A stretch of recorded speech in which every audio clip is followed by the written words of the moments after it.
ஆண்டவர் உலக இரட்சகருமாய் இயேசு கிறிஸ்துவின் நாமத்தினாலே தேவ சமூகத்திலும் ஆன்லைன் இணைந்திருக்கிற உங்களை யாவரையும் வாழ்த்துகிறேன்.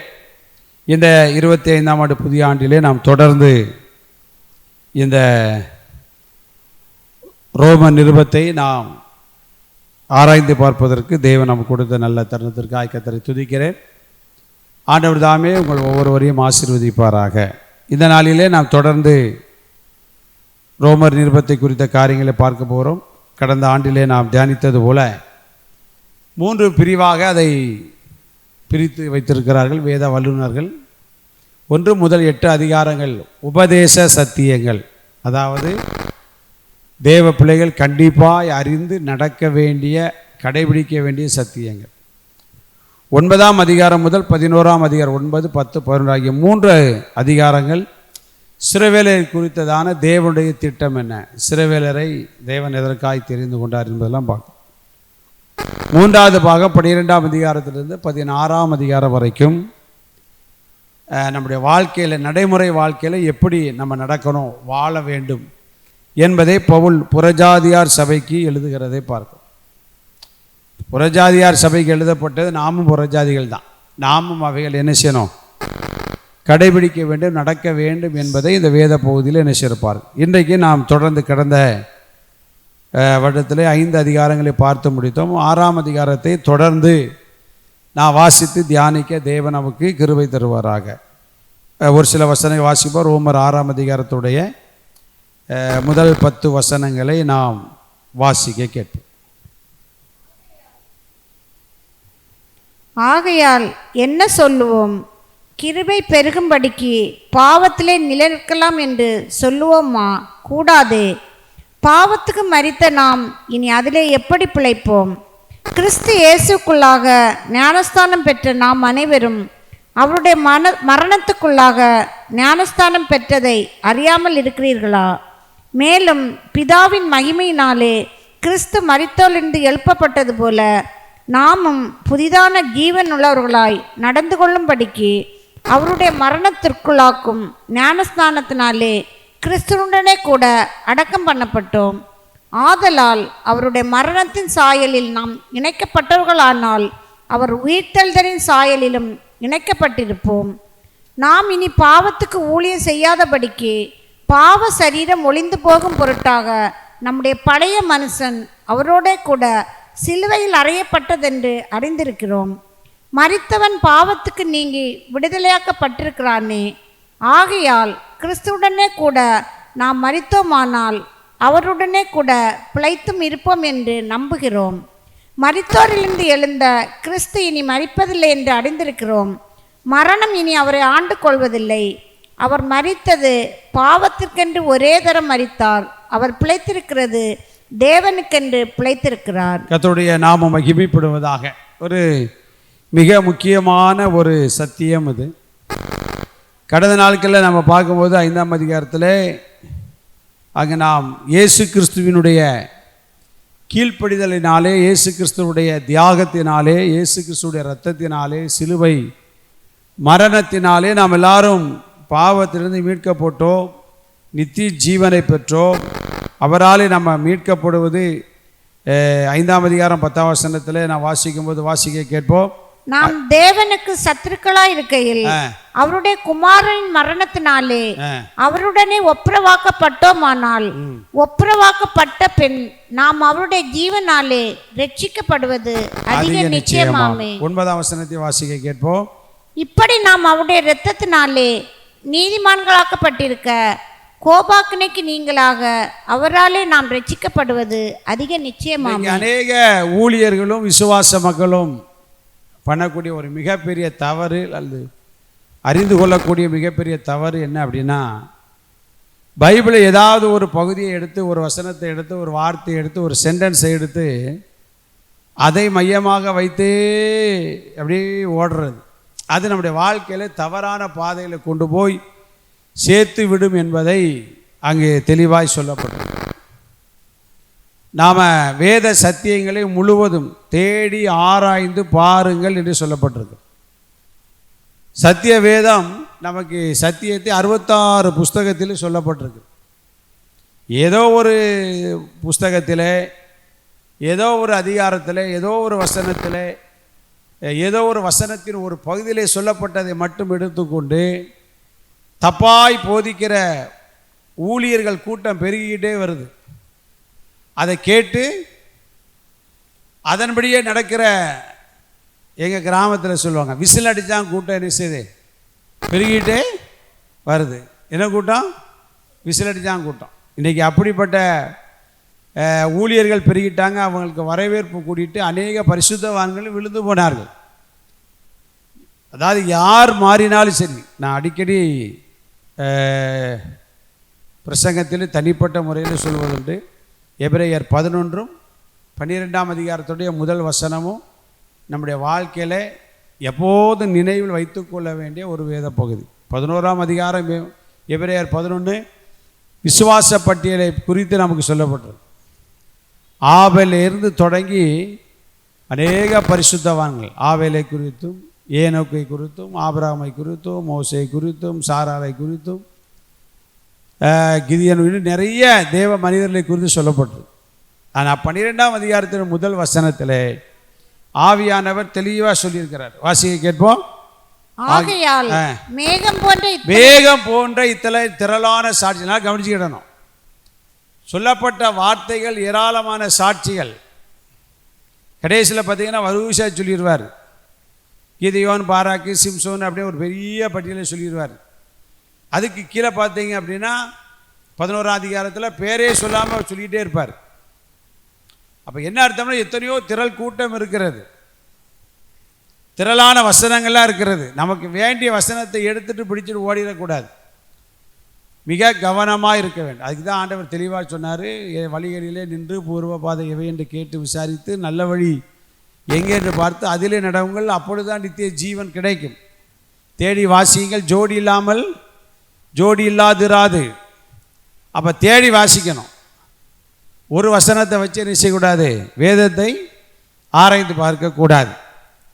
அதில் தான் சொல்லப்பட்டிருக்கு, ஆகையால் மேகம் போன்ற இத்தனை திரளான சாட்சிகள் நம்மை சூழ்ந்து கொண்டிருக்க பாரமான யாவற்றையும் நம்மை சுற்றி நெருங்கி நிற்கிற பாவத்தையும் தள்ளிவிட்டு. பாரமான யாவற்றையும் மட்டும் சொன்னா போதாது, பாவத்தையும் தள்ள சொல்றார். நம்மை சுற்றி நெருங்கி நிற்கிற பாவத்தையும் தள்ளிவிட்டு தள்ளிப்போ அப்படிங்கணும். இயேசு கிறிஸ்துவினாலே நமக்கு நித்திய ஜீவன் உண்மை. அதனால தான் இங்கே 6:1 வாசிக்கிறோம், ஆகையால் என்ன சொல்லுவோம். ரோமர் 6:1 ஆகையால் என்ன சொல்லுவோம், கிருபை பெருகும்படிக்கு பாவத்திலே நிலை நிற்கலாமா. இன்னைக்கு அப்படி தானே சொல்கிறாங்க. அப்போ என்ன பாவம் வேணாலும் செய்யலாம்.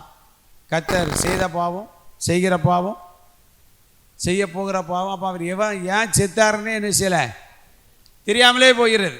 ஏன் இயேசுநாதர் மரித்தார் என்கிற அவருடைய மரணத்துக்கு தப்பான விளக்கம் கொடுக்கிற கூட்டத்தின் நடுவிலே நாம் வாழ்கிறோம். ரொம்ப கவனமாக இருக்கணும். நோவா காலத்தில் நடந்தது போல மனுஷகுமார காலத்தில் என்ன செய்யும், நடக்கும். அல்லேலூயா. அதில் நாம் ரொம்ப என்ன செய்யணும், கவனமாக இருக்க வேண்டும். நோவா காலத்தில் உலகமெல்லாம் தப்பிட்டான். நோவா குடும்பத்தை தவிர அவன் ஊர்லேயும் சரி, அவன் கிராமத்துலேயும் சரி, அவனுடைய பட்டணத்தை சரி, மாவட்டம், நாடு, தேசம், ஆலினால் வேர்ல்டு முழுவதும் பார்த்தீங்க அப்படின்னா பாவம் செய்தார்கள். ஆனால் நோவா கர்த்தருடைய சத்தியத்தில் கரெக்டாக இருந்தான். அதனால் அவன் அப்படி இருந்தான், இவன் எப்படி இருந்தாலும் நம்ம சாக்கு போக்கு சொல்வதற்கு இடமில்லை. இயேசு ஏன் மரித்தார் அப்படின்னா, நீ திரும்ப திரும்ப பாவம் செய்வதற்காக இல்லை, பாவம் செய்யக்கூடாது என்பதற்காக. ரொம்ப தெளிவாக இந்த அதிகாரத்தில் அவர் விவரமாக சொல்லியிருக்கிறார். என்ன சொல்லியிருக்கிறார், பாவத்தில் நிலை நிற்கலாமா. அப்போ கிருபை நமக்கு வந்தபடினாலே, 5ஆம் அதிகாரத்தில் பார்த்தோம், ஒரு மனிதனுடைய மீறுதலினாலே பாவம் வந்தது போல ஒரு மனிதனுடைய கீழ்ப்படியாமையினாலே என்ன வந்தது, மீட்பும் வந்தது, நீதியும் வந்தது, கிருபையும் வந்தது. அப்போ கிருபை வந்தபடியினாலே நாம் அப்படி இருக்கலாமா அப்படின்னு கேட்குறார். என்ன சொல்கிறாரு, பாவத்தில் நிலை நிற்கலாமா. அவரே ஆன்சர் சொல்லிட்டாரு, கூடாதே. ஒரு அலையிலேயே சொல்லுவோமா, சோத்திர கூடாதே அப்படி சொல்லப்படுது. அப்போ கிருபையை பற்றி பிடித்த நாம், கிருபையை குறித்த ஒரு சரியான ஒரு தெளிவான தரிசனம் நமக்கு இருக்கணும், தெளிவு இருக்கணும். எல்லாம் கிருபை, அதில் எந்த மாற்றமும் கிடையாது. எல்லாம் என்னது? கிருபை. அந்த கிருபை கொடுக்கப்பட்டதற்கு ஒரு காரணம் இருக்கு, ஒரு முகாந்திரம் இருக்கு. இயேசு ஏன் சிலுவையில் மரித்தார் என்றால், திரும்ப திரும்ப பாவம் நாம் செய்வதற்காக மரிக்கலை, பாவம் செய்யக்கூடாது என்பதற்காய்.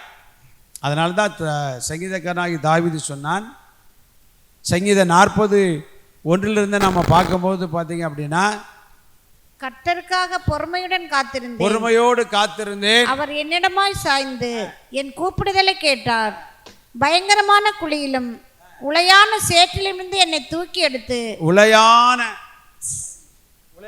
சேற்றிலிருந்து என்னை தூக்கி எடுத்து என் கால்களை, பாருங்க, பயங்கரமான குழி, உளையான சேற்றிலிருந்து என்னை தூக்கி என்ன செய்தாரு? அதை விட்டு வெளியில வாங்க. ஆண்டவர் கிருபை தந்தது, ரட்சிப்பு தந்தது, மரித்தது. அவர் என்ன கேலி குத்தாம மரிச்சாரு, டக்குன்னு அப்படி ஜீப்புமாய் மரிச்சு அப்படி சடார்னா வந்தார்? கிடையாது. காரி மூஞ்சில் துப்புனான், தாடி மயிரை பிடிச்சி புடுங்கினான், கன்னத்தில் அடித்தான், முள்முடியினால் அடித்தான், கோலினால் அடித்தான், சவுக்கால் அடித்தான், வஸ்திரம் களையப்பட்டது, உச்சிலிருந்து உள்ளங்கால் வரைக்கும் ரத்தம் சிந்தினது. அப்போ திரும்பவும் நாம் பாவம் செய்தால் திரும்பவும் இயேசுவை சிலுவையில் அடிக்கிறோம் என்று அர்த்தம். அவர் பட்டது எதுக்கு? ஆமாம், திரும்ப திரும்ப அவரை சிலுவையில் அடிக்கக்கூடாது, அதான் சொல்லப்பட்டிருக்கிறது. 9ஆம் வசனம், 6ஆம் அதிகாரம் 9ஆம் வசனத்தை வாசிக்க கேட்டோம். மரித்தொழிந்து எழுந்த கிறிஸ்து இனி மரிப்பதில்லை என்று அறிந்திருக்கிறோம். மரித்தோரில் இருந்து எழுந்த கிறிஸ்து இனி மரிப்பதில்லை என்று என்ன செய்கிறோம்? அறிந்திருக்கிறோம். இனி மரிக்க மாட்டார். அதனால நம்ம என்ன செய்யணும் அப்படின்னா, பாவம் செய்யக்கூடாது அப்படி சொல்லப்பட்டிருக்கு. பாவம் என்ன செய்யக்கூடாது? எவன் சொன்னாலும் செய்யக்கூடாது. கிருபையை பிடித்து கொண்டு அந்த சங்கீதத்தை திரும்ப வந்துடும்.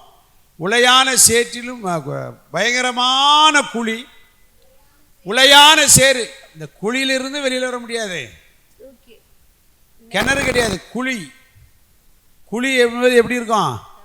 ஒடுக்கமாய் தான் இருக்கும், அதுலேருந்து வெளில வர முடியாது. உளையான சேறு வேற, தப்பிக்கவே முடியாது சேற்றிலிருந்து வெளியில். ஆனால் ஆண்டவர் அதை தூக்கி எடுத்து என் கால்களை கன்மலையின் மேல் நிறுத்தி திரும்பவும் சேத்துல தூக்கி போடலை. அவரை கழுவி திரும்பவும் சேத்துல தூக்கி ஆண்டவர் போடலை. இன்னைக்கு ஊழியக்காரர் எப்படி பிரசங்கம் பண்ணதான்? இப்போ நூதன பிரசங்கமாக ஒரு லூசு வந்திருக்கான், சாராய பாட்டில் வச்சுட்டு இதை குடிக்கிறது பாவம் இல்லைங்க. இப்படி கிறுக்கமெல்லாம் என்ன செய்யிட்டான்? ரட்சிக்கப்படாதவனுக்கு கூட தெரியும், தண்ணி அடித்தா ஃபாதர் வராரு, இல்லை பாஸ்டர் வராரு, பேசவே மாட்டாங்க. எனக்கு இப்போ ரட்சிக்கப்பட்டார் சார் டோனி என்பவர். அவர் ரட்சிக்கப்படாதுக்கு முன்னாடி பார்த்தீங்கன்னா தண்ணி அடிப்பார். ஏன் என்னுடைய பாஸ்டர் வாரா தெரிஞ்சால் போதும், குடிஞ்ச தலை நிமிடாமல் வேகமாக ஒரு ஓரமாக ஓடிடுவார். குணப்படாதவனுக்கே தெரியுது பாவம் செய்ய கூடாது. யார்? பாஸ்டர் வராரு. நம்ம சாதாரண மனிதர்கள். அப்போ தேவ மனிதர் தேவ ஆலயத்துக்கு அவ்வளோ பயரிச்சு. அதைத்தான் அந்த லூக்காவில் வாசித்தோம். பாவியாக ஏறெடுக்க துணியாமல் என்ன செய்தான்? பாவியாக என்மேல் கிருபையாக இருந்தேன். இவன் என்ன சொன்னான்? நான் உபவாசம் இருந்தேன், நான் அதை செய்தேன், இதை செய்தேன். நீ எதை செய்தாலும் நீ நீதிமானாக்கப்பட முடியாது. நீதிமானாக்கப்பட்டிருக்கிறோம், தொடர்ந்து நீதிமானாக்கப்படுவோம், தொடர்ந்து நீதிமானாக்கப்படணும். அதான் முடிவு பரியந்த நிலை நிற்பவனே ரட்சிக்கப்படுவான். அல்லேலூயா. வேதத்தை நல்லா ஆராய்ந்து பாருங்க. இன்னைக்கு அநேகர் இந்த பைபிள் ஸ்டடிக்கெலாம் வர்றது கிடையாது, கேட்கறது கிடையாது. பைபிள் ஸ்டடி ரொம்ப முக்கியம். வசனம் தெரியாதவன், அதாவது வழி தெரியாதவன் மூடனோடு போகிறது ரொம்ப கஷ்டம். ஏன்னா அவனுடைய அலட்டல் ஓவராக இருக்கும். எந்த ரூட்டுன்னு போட்டு பாடாப்படுத்தி விடுவான். அதனால் யார் பிரசங்கம் பண்ணாலும் வசனத்தோடு கரெக்டாக இருந்தால் அதை ஏற்றுக்கொள்ளணும். வசனத்துக்கு மிஞ்சிற ஊழியக்காரன் ஒருத்தனும் கிடையாது, ஒருத்தனை வைக்கவும் கூடாது. வசனம்தான் சோத்திரம். நம்முடைய வாழ்க்கையில் அதை கரெக்டாக ஃபாலோ பண்ணிடணும். இப்படிலாம் வரும்னு ஆவியானவருக்கு அப்போவே தெரியும், அதில் தான் எழுதி வச்சிருக்கிறார். கிருபையை பிடித்து கொண்டு கிருபை பெருகும், அதாவது ஆண்டவர் தூக்கி வச்சு கண்மலையின் மேல் என் கால்கள் என்ன செய்தார்? கண்மலை மேல் நிறுத்தி கண்மலை மேல பாருங்க, கண்மலையின் மேல், கண்மலை, அந்த கண்மலை கிறிஸ்துவே இயேசுவின் மேல நிறுத்தி அடிகளை என்ன செய்தாரு? உறுதிப்படுத்தி. அந்த உறுதிப்படுத்துதல் எதுக்கு? திரும்ப குழியில விழக்கூடாது என்பதற்காய், பாவத்துல விழக்கூடாது என்பதற்காய், அசுத்தத்துல விழக்கூடாது என்பதற்காய், திரும்ப நாம் யாரு கெட்டு போவதற்காக ஆண்டவர் என்ன செய்யல? இந்த எவன் பிரசங்கம் பண்ணாலும் சரி நீ பாவம் செய்யலாம்னு அவனுக்கு ரட்சிப்பே கிடையாதுன்னு வேதம் சொல்லுது. சத்தியத்தை அநியாயத்தினால் என்ன செய்யக்கூடாது? அடக்கி வைக்கக்கூடாது. அப்படி அடக்கி வச்சா அவனுக்கு தேவ கோபாக்கினை இருக்கிறதுன்னு வேதம் திட்டமும் தெளிவுமாய் சொல்லுகிறது. கவனமாக இருக்கணும். சோத்திரம். கர்த்தருடைய நாமம் மகிமைப்படுவதாக. அதனால தான் அவர் சொல்கிறாரு, நாம் நம்ம காலை கண்மலையை நிப்பாட்டி உறுதிப்படுத்தி இறுக்கி, உறுதிப்படுத்தல என்னது? அசையாமல் இருக்கணும். அதான் உறுதிப்படுத்துதல். சோத்திரம். காங்கிரீட் போட்டு அந்தாப்பில் அதுக்கு மேலே கட்ட மாட்டாங்க. காங்கிரீட் போட்டு முடித்தோடனே நிப்பாட்டி சாக்கை கட்டி டெய்லி தண்ணி ஊற்றி அதை உறுதிப்படுத்துகிறாங்க. உறுதிப்படுத்துறதுக்கு திரும்பவும் ஜல்லி வேற, மணல் வேற, சிமெண்ட் வேற. அதுக்காக நம்ம வீடு கட்டுறோம். இன்றைக்கு அநேக ஊழியர்கள் தவறாய் பேசுகிறார்கள். அவனுக்கு மதிப்பு கொடுக்கலாம் நான் விரும்பலை. எவன் பேச்சும் கேட்காதீங்க. ஆண்டவர் ரத்தம் சிந்தி விலை கொடுத்து வாங்கியிருக்கிறார். ஒரு உதாரணத்துக்குலாம், ஒரு பவுன் நகை நீங்கள் ரூபா கொடுத்து வாங்குறீங்க, திரும்ப கடைக்காரன் வீட்டிலேருந்து பிடிக்கிட்டு போய்ட்டா விடுவீங்களா? இந்த கோமாளி ஊழியக்காரங்க என்ன செய்தாங்க? நீ பாவம் செய்தாலும் மீட்பு உண்டுங்காங்க. அது தவறு. Praise the Lord. அதான் பாவத்துக்கு மரித்த நாம் இங்கே வந்துடுவோம். ரோமர் 6:2. இனி அதில் எப்படி பிழைப்போம்? பாவத்துக்கு செத்து நீதிக்கு பிழைக்கணும். அப்படிதான் ஞானஸ்தானம் என்பது என்ன? ஞானஸ்தானம் இன்னைக்கு கடமையாக நினைக்கிறாங்க. கிடையாது. இன்னைக்கு ஞானஸ்தானம் எடுத்து அநேகர் என்ன செய்கிறான்? தவறான தண்ணி அடிக்கிறான், பாவம் செய்கிறான், கீழ்ப்படுதல் கிடையாது. அதெல்லாம் நம்முடைய வாழ்க்கையில் தவறு. ஞானஸ்தானம் எடுக்கிறது சபையில் சேர்க்கறதுக்கா, ஜாதியில் சேர்க்கறதுக்கா, சொந்த பரலோகத்தினுடைய முதற்படி. ஒரு ஜலத்தினால் ஆவியினால் பிறந்தால் தான் தேவராஜ்யத்தை பார்க்கவும் முடியும், போகவும் பிரவேசிக்கவும் முடியும். அதனால் இதை கேட்கிற அருமையான தேவனுடைய பிள்ளைகளை நம்ம கவனமாக இருக்கணும். அந்த உபதேசத்துக்கு செவி கொடுக்க கூடாது. கவனமாக இருக்கணும். எப்படி பிழைப்போம்? ஒரு கொஸ்டின் கேட்குறாரு பாருங்க. ஏன் நாம் பிழைக்க மாட்டோம்? எதுக்கு? பாவத்துக்கு பிழைக்க மாட்டோம், நீதிக்கு தான் பிழைப்போம் என்பதை கொலோசியர் 2:12 நம்ம வாசிக்க கேட்போம். கொலோசியர் 2:12.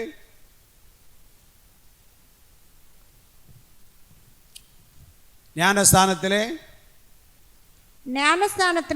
அவரோடு கூட அடக்கம் பண்ணப்பட்டவர்களாகவும், அவரோடு கூட அடக்கம் பண்ணப்பட்டவர்களாகவும், அதிலே அவரை மரித்தோர்ந்து எழுப்பின தேவனுடைய செயலின் மேலுள்ள விசுவாசத்தினாலே அவரோட கூட எழுந்தவர்களாகவும் இருக்கிறீர்கள். பாருங்க, பாவத்துக்கு செத்து நீதிக்கு பிழைக்கிறோம். அதங்க தெளிவா ரோமர்ல பவுல் மிக தெளிவா எழுதுகிறார்.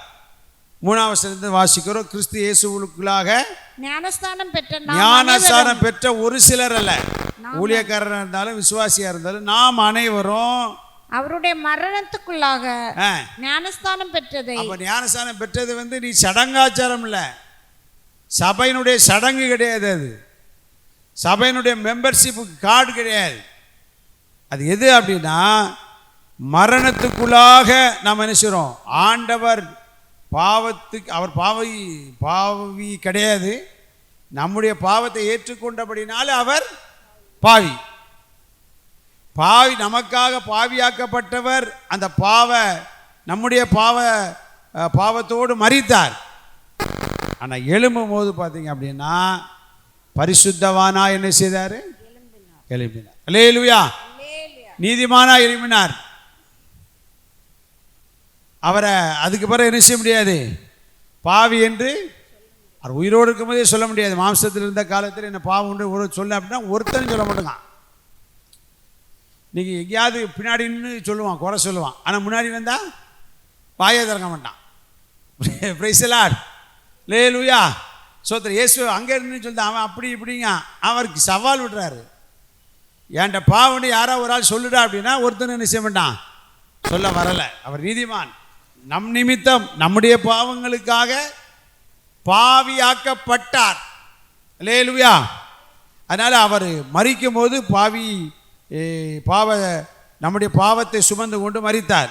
அடுத்து பார்த்தீங்கன்னா 4ஆம் வசனத்தை வாசி கேட்போம். மேலும் பிதாவின் மகிமையினாலே, பிதாவானவருடைய மகிமையினாலே கிறிஸ்து மரித்தோரிலிருந்து எழுப்பப்பட்டது போல, கிறிஸ்து மரித்தோரிலிருந்து எழுப்பப்பட்டது போல நாமும் புதிதான ஜீவன்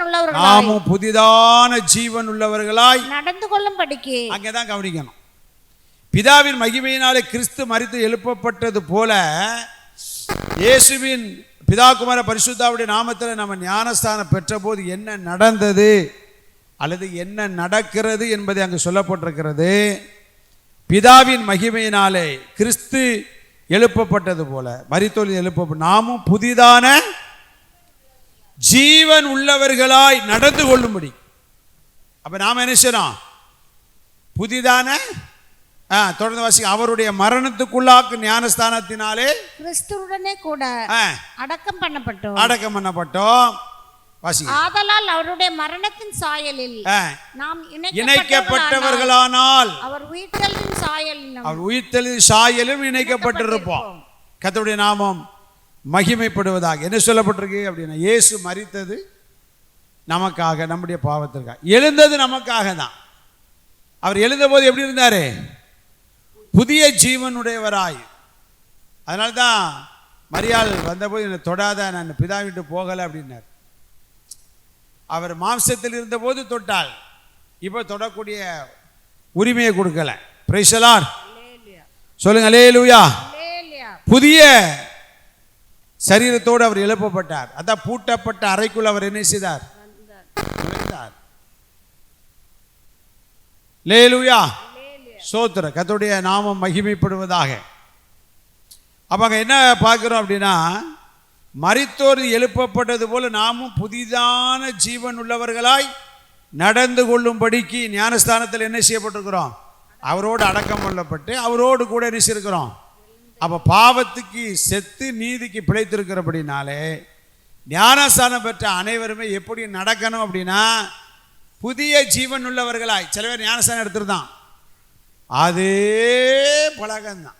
எந்த பழக்கம்? நாள் பார்க்கறது, நட்சத்திரம் பார்க்கறது, ஜோசியம் பார்க்கறது, வீடு கட்டுனா சேவல் இருக்கிறது, சோத்திரம் 16வது நாள், 41வது நாள், ஆண்டு, சோத்திரம். இதெல்லாம் யார் அப்படின்னா பழைய மனுஷன், ரட்சிக்கப்படாத மனுஷன்.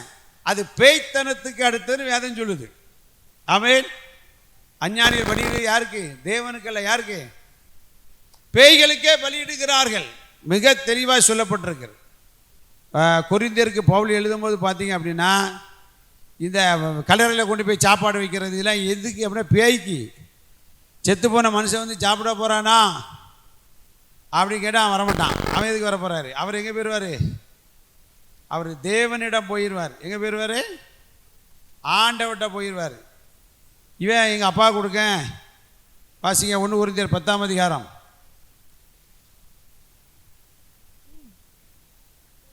19. கர்த்தருடைய பாத்திரத்திலும் பேய்களுடைய பாத்திரத்திலும் பானம் பண்ணக்கூடாது.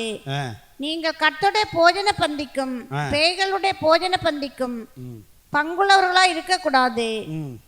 நாம் கர்த்தருக்கு எரிச்சலை மூட்டலாமா? 20வது வசனம். அஞ்ஞானிகள் பலியிடவர்களை தேவனுக்கு அல்ல பேய்களுக்கே பலியிடுகிறார்கள் என்று. நாள் பார்க்கிறவன், நட்சத்திரம் பார்க்கிறவன், 16 கொண்டாடுவேன், 41 கொண்டாடுவேன், ஆண்டு கொண்டாடுவேன், அத்தனை பேரும் யாருக்கு பலியிடுகிறார்கள்? பேய்களுக்கே பலியிடுகிறார்கள். அஞ்ஞானிகள் பலியிடுகிறவைகள்னா என்னது? விக்கிரகத்துக்கு மாத்திரம் அல்ல, இவன் வைக்கிறதெல்லாம் பேய் தீங்கிறதுக்கு, பிசாசுக்காக. சோத்திரம். கர்த்தருடைய நாமம் மகிமைப்படுவதாக. கவனமாக இருக்கணும். ஆண்டவர் இதெல்லாம் வெறுக்கிறார். நீங்கள் பேய்களோட ஐக்கியமாக இருக்க எனக்கு என்ன இல்லை? மனதில்லை. அதுதான் வாசி கேட்டோம். பேய்களுடைய பாத்திரத்திலேருந்து 4 பார்த்து, நட்சத்திரம் பார்த்து, 41 கொண்டாடி, ஆண்டு கொண்டாடி, திருவிருந்த ராபோஜனத்தை தைரியமாய் எடுக்கிறது என்னது? ஆபத்து. அதனால தான் இன்றைக்கி அநேக குடும்பத்தில் சமாதானம் கிடையாது. பிசாசு என்ன செய்யுது? கிடந்து ஆடுது. நீதிமான பகைக்கை சொல்கிறது. நீதிமானை குற்றவாளி ஆக்குற குணங்கள். வீட்டில் சமாதானம் இல்லை, சண்டை சச்சரவுக்கு காரணம் பேய்களுடைய பாத்திரத்திலையும் கர்த்தருடைய பாத்திரத்திலையும் என்ன செய்கிறது? பானம் பண்ணுதல். பிசாசு இவ்வளோண்டு இடம் கிடைச்சா போதும், உங்களை எதிராளிய பிசாசன் எவனை விழுங்கலாம் என்று வகை தேடி சுற்றி திரிகிறான். அப்படியே ரவுண்ட் அடிக்கான். வா மாப்பிள்ளை, உனக்கு எங்கேயா இடம்? ரொம்ப கவனமாக இருக்கணும். மரித்து உயிர் தெளிந்த நாம் புதிதான ஜீவனுடையவர்களாய் வாழணும். ஒருத்தர் காய்ச்சல் வந்து அவன் எப்படி இருப்பான்? நல்ல குளிர் இப்படி ஒரு மாதிரி நடப்பான். மாத்திரை போட்டு சாப்பிட்ட பிறகு அவன் எப்படி நடக்கணும்? கெபீரமாக நடக்கணும். இல்லை அப்பவும் முக்காடு போட்டுக்கிட்டு அலைஞ்சு அவனுக்கு பேர் யார்? நோயாளி. அப்போ நீ ஞானஸ்தானம் எடுத்தாச்சுன்னா நீ தேவ மனிதனாய் ஆண்டவர் உயிர்த்தெழுந்த ஆண்டவருடைய சாயலை தரித்து கொண்டவர் உயிர்த்தெழுந்த இயேசுவை போல ஒரு மனிதன் வாழ்வதைத்தான் தேவன் விரும்புகிறார். அதனால தான் புதிய ஜீவனை கொடுக்கிறார். புதிய மனிதனை நீங்கள் என்ன செய்தீங்க? தரித்து கொண்டீர்களே அப்படின்ட்டு அவர் என்ன செய்கிறாரு? எபேசியருக்கு என்று நினைக்கிறார். அவர் எழுதுறாரு, புதிய மனுஷனை என்ன செய்தீங்க? தரித்து கொண்டிருக்கிறீர்களே. ஒரு அல்லேலூயா சொல்லுங்க. லேலூயா. சோத்திர கர்த்தருடைய நாமம் மகிமைப்படுவதாக. 24:22 எபேசியர் 4:22. அந்தபடி நடக்கக்கூடிய மோசம் போக்கும் இச்சைகளாலே கெட்டு போகிற பழைய மனுஷனை நீங்கள் களைந்து போடணும். Praise the Lord. கெட்டு போகிற பழைய மனுஷனை என்ன செய்யணும்? களைந்து போட்டு உங்கள் உள்ளத்திலே புதிதான ஆவி உள்ளத்துல புதிய ஆவி இருக்கணும். ஞானஸ்தானம் பெற்ற ஒவ்வொருவரும், நீ எத்தனை வருஷம் ஆனாலும் சரிதான், ஞானஸ்தானம் பெற்ற உன் உள்ளத்துல என்ன வந்துடணும்? புதிய ஆவி, பரிசுத்த ஆவியானவர் வாசம் பண்ணணும். உலகத்தின் ஆவி, சில பேர் பேர் மட்டும்தான் கிறிஸ்தவன், இந்து சேர அத்தனை பண்டிகையும் கொண்டாடுவான். சித்த வீடாக இருக்கட்டும், கல்யாண வீடாக இருக்கட்டும், எதை எடுத்தாலும் அவன் சொல்லுகிற சாஸ்திரம்தான். ஆனால் வேதம் அப்படி சொல்வது இல்லை. பழைய மனுஷனை என்ன செய்யணும்? நாள் பார்க்குற மனுஷனை என்ன செய்யணும்? களையணும். ஆமே. நட்சத்திரம் பார்க்குற மனுஷனை களைந்து போட்டு அவுத்து தூர போட்டணும்னு அர்த்தம். அதுக்குதான் வஸ்திரத்தோடு ஒப்பிடுகிறார். வஸ்திரத்தை தூர போட்டணும். அப்போ புதிய மனிதன் என்ன செய்ய? வாசிங்க சார். உங்கள் உள்ளத்திலே புதிதான ஆவி உள்ளவர்களாகி மெய்யான நீதியிலும் பரிசுத்தத்திலும் தேவனுடைய சாயலாக சிருஷ்டிக்கப்பட்ட புதிய மனுஷனை தரித்துக் கொள்ளுங்கள். பாருங்க, புதிய மனிதனை நாம் என்ன செய்யணும்? தரித்து கொள்ள வேண்டும். நம்மளை பார்க்கிறவன் எப்படி பார்க்கணும்? ஆண்டவருடைய பிள்ளை, தேவனுடைய பிள்ளை அப்படிங்கிறதான அந்த சாயல் நமக்கு என்ன செய்யணும்?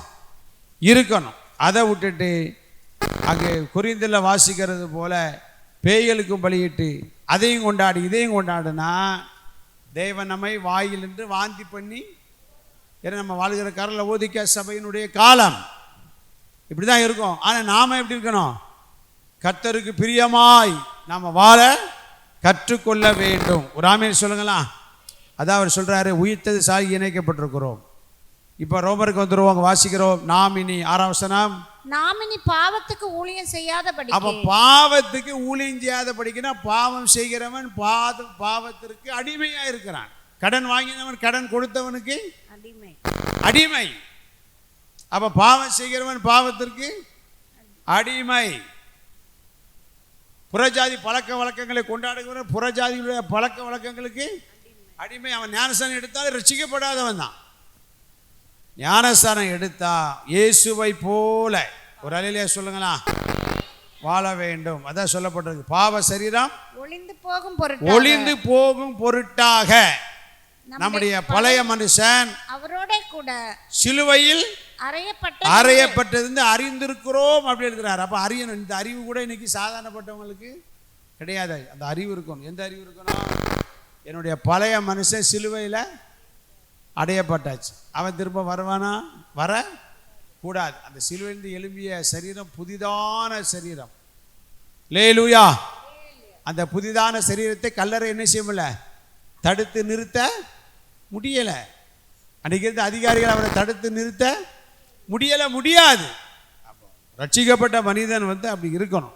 அதான் சொல்லப்பட்டிருக்கிறது, மரித்தவன் பாவத்துக்கு நீங்கி விடுதலையாக்கப்பட்டிருக்கிறார். விடுதலையாக்கப்பட்டிருக்கிறான். ஒருத்தர் ஜெயில இருந்து வெளியில வந்துட்டோம்னா பிறகு ஜெயிலுக்கு போறான். அப்ப பாவத்திலிருந்து விடுதலையாகி கர்த்தருக்கு பிரியமாய் நம்ம என்ன செய்யணும்? நடக்கணும். ரட்சிக்கப்பட்ட அனுபவம் என்ன செய்யணும்? இருக்கணும். பிரைஸ் தி லார்ட் சொல்லுங்க அல்லேலூயா. திருமணத்திலும் சரி, வீடு பிரதிஷ்டையிலும் சரி, கல்யாண வீடுகளிலும் சரி, செத்த வீடுகளிலும் சரி, உலக பிரகாரம் எந்த பண்டிகை நாட்கள் விசேஷித்த வீடுகளாக இருந்தாலும் சாதாரண நாட்கள் தான் நீ தேவனுடைய பிள்ளை. நீ உயிர்த்தெழுந்த சரீரத்தை புதிதான ஆவியுடையவர்களாய் கிறிஸ்துவை தரித்து கொண்டவர்களாய் நம்ம என்ன செய்யணும்? வாழணும். திரும்பவும் பாவத்தில் போய் என்ன செய்யக்கூடாது? விடுதலையாக்கப்பட்டாச்சு. திரும்பவும் நீ உள்ளே போனா திரும்பவும் நீ அடிமை என்று அதான் சொல்லப்பட்டிருக்கு 9ஆம் வசனத்தில் 8ஆம் வசனத்தில் ஆகையால் கிறிஸ்துவுடனே கூட நாம் மரித்தோமானால் அவருடனே கூட பிழைத்தும் இருப்போம் என்று நம்புகிறோம். மரிச்சா மட்டும் போதாது. ஞானஸ்தானத்தில் மரிக்கிறோம், கரெக்ட். அதே போல எழும்பும் போது எப்படி செய்யறோம்? அதாவது தண்ணிக்குள்ள முங்கும் போது செத்த சரீரம் அடக்கம் பண்ணப்படுது. எந்திக்கும் போது கல்லறைக்குள்ள போகும்போது செத்த சரீரம், கல்லறை விட்டு வெளியில வரும் பொழுது உயிருள்ள சரீரமா வரணும். நீ உயிருள்ள மனிதனாய் வாழணும். செத்த மீன் தான் தண்ணியிலே நிச்சயம். உயிருள்ள ஒரு மீன் கூட தண்ணீர் போகிற பாதையில் அது என்ன செய்யாது? போகாது. எதிர்த்து தான் வரும். கர்த்தருடைய நாமம் மகிமைப்படுவதாக. அதான் சொல்லப்பட்டிருக்கு, அவருடனே கூட பிழைத்தும் இருப்போம். மரித்தோரிலிருந்து எழுந்த கிறிஸ்து இனி மரிப்பது இல்லை என்று அறிந்திருக்கிறோம். அப்ப நீ திரும்பவும் பாவத்தில் விழுந்தா திரும்ப நமக்காக அவர் மரிக்க மாட்டார். ஒரே தரம் தான் மரித்தார். அதுபோல நாமும் தேவ பிள்ளைகளாய் நாம் என்ன செய்யணும்? வாழ பழக வேண்டும், அர்ப்பணிக்க வேண்டும். 10ஆம் வசனத்தை வாசிப்போம். அவர் மரித்தது பாவத்திற்கென்று ஒரே தரம் மரித்தார். அவர் பிழைத்திருக்கிறது தேவனுக்கென்று பிழைத்திருக்கிறார். அதை நம்ம மறந்துடக்கூடாது. அவர் மரித்தது பாவத்துக்கு, பிழைத்தது தேவனுக்கு. அப்போ ஞானஸ்தானத்தில் நாம் மரித்தது பாவத்துக்கு என்று, நாம் எழுந்திருப்பது தேவனுக்கு என்று. அப்படிப்பட்ட ஒரு தெளிவான தேவ அறிவுள்ளவர்களாய் நாம் வாழ்வோம், பரிசுத்தத்தை காத்துக்கொள்வோம், கர்த்தருக்காய் ஜீவிப்போம். கர்த்தர் நம்மை ஆசீர்வதிப்பாராக. God plus.